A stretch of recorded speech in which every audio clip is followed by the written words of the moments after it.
A civilização chinesa tinha pelo menos 2000 anos de idade quando encontrou o budismo pela primeira vez. Assim, a nova filosofia adentrou em uma cultura solidamente estabelecida, na qual dificilmente tornar-se-ia aceitável sem consideráveis adaptações à mentalidade chinesa. Mesmo que houvessem algumas semelhanças entre o taoísmo e o budismo, tão fortes que levantariam especulações se tal contato não foi muito anterior do que se supõe. A China absorveu o budismo, como fez com muitas outras influências externas, não somente filosofias e ideias, mas também populações estrangeiras e invasores. Sem dúvida, isso, em parte, deveu-se à extraordinária estabilidade e maturidade que os chineses extraíram do confucionismo. Razoável, não fanático, humanista, o confucionismo é um dos mais viáveis padrões de convenção social que o mundo conheceu.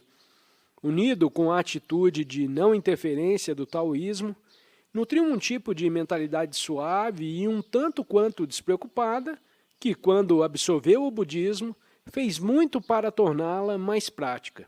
Isto é, fez do budismo um caminho possível para os seres humanos, para pessoas com famílias, com trabalho diário e com paixões e instintos normais.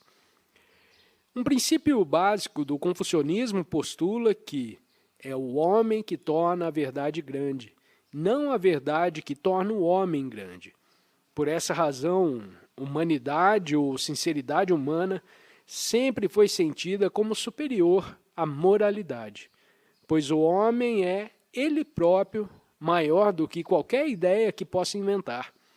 Há certos momentos em que as paixões dos homens são mais confiáveis que seus princípios, desde que princípios opostos ou ideologias são irreconciliáveis. As guerras lutadas por princípios são guerras de aniquilação mútua. Mas as guerras lutadas por pura ganância serão muito menos destrutivas, porque o agressor terá cuidado em não destruir o que está lutando por capturar. Homens racionais, isto é, humanos, serão sempre capazes de um acordo, mas os homens que se desumanizaram, ao tornarem-se adoradores cegos de uma ideia ou um ideal, são fanáticos, cuja devoção às abstrações os tornam inimigos da vida. Modificado por tais atitudes, o budismo do Extremo Oriente é muito mais palatável e de acordo com a natureza do que suas contrapartes indianas e tibetanas. Estes com ideais de vida que parecem sobre-humanos, mais adequados aos anjos do que aos homens. Mesmo assim, todas as formas de budismo aceitam o caminho do meio entre os extremos anjo e demônio, ascético e sensualista, e afirma que o despertar supremo, ou o estado de Buda, pode ser alcançado somente a partir do estado humano. Há algumas dificuldades sérias na tentativa de um relato historicamente preciso do budismo indiano, assim como de toda a tradição filosófica de onde surge. Nenhum estudante do pensamento asiático deve estar inconsciente dessas dificuldades, porque lhe é necessário tomar quase todas as declarações importantes sobre o antigo pensamento indiano com cuidado. Por isso, antes de tentar descrever o budismo indiano, algumas dessas dificuldades devem ser mencionadas.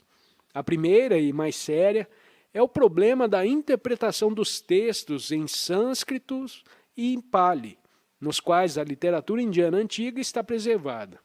Isso é especialmente verdadeiro em relação ao sânscrito, a linguagem sagrada da Índia, e mais particularmente, a forma do sânscrito usado no período védico. Ambos os estudiosos ocidentais e indianos estão incertos com sua interpretação exata. E todos os dicionários modernos baseiam-se excessivamente em uma única fonte, o dicionário compilado por Botling e Roth na última metade do século, agora admitido como contendo uma grande parte de suposições. Isso afeta seriamente nossos entendimentos das fontes primárias do hinduísmo, os Vedas e os Upanishads. A descoberta de equivalentes europeus adequados para os termos filosóficos foi prejudicada pelo fato que os lexicógrafos anteriores estavam ávidos e prontos para encontrar correspondências com os termos teológicos ocidentais, pois o objetivo primário de seus estudos era o de ajudar os missionários. A segunda dificuldade é a extrema dificuldade de saber qual era a forma original do budismo.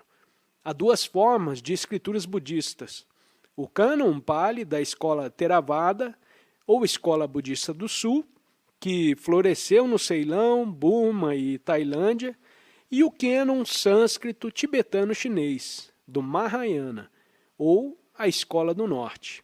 Há um consenso generalizado entre os estudiosos que o Cânon Pali é, como uma regra, a mais antiga das duas, e que os principais sutras do Cânon Mahayana foram todos compilados depois do ano 100 d.C. Entretanto, a forma literária do Cânon Pali não sugere que esta representa as palavras reais de Gautama, o Buda. Se os Upanishads são característicos do estilo de discurso de um professor indiano entre 800 a 300 a.C., eles comportam pouca semelhança com as tediosas repetições e o estilo escolástico da maior parte das escrituras budistas.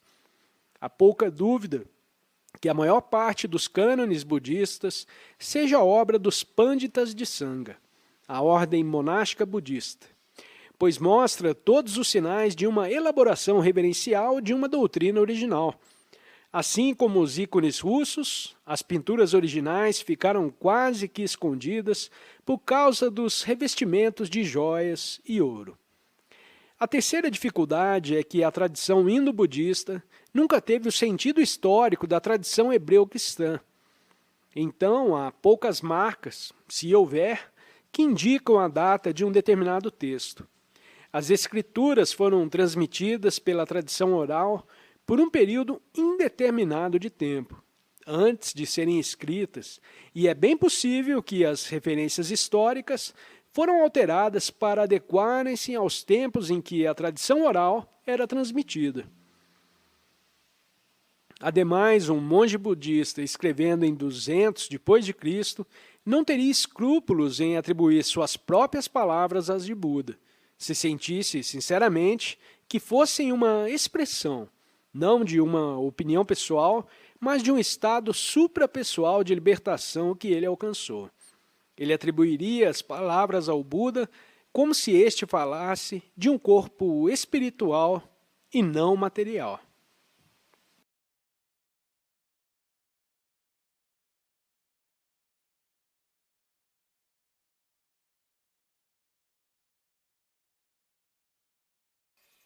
Obrigado por ter assistido a mais esse vídeo. Deixo o convite para você se inscrever no canal e compartilhar o conteúdo com quem você achar que precisa ouvir essa mensagem. Um grande abraço e até o próximo vídeo.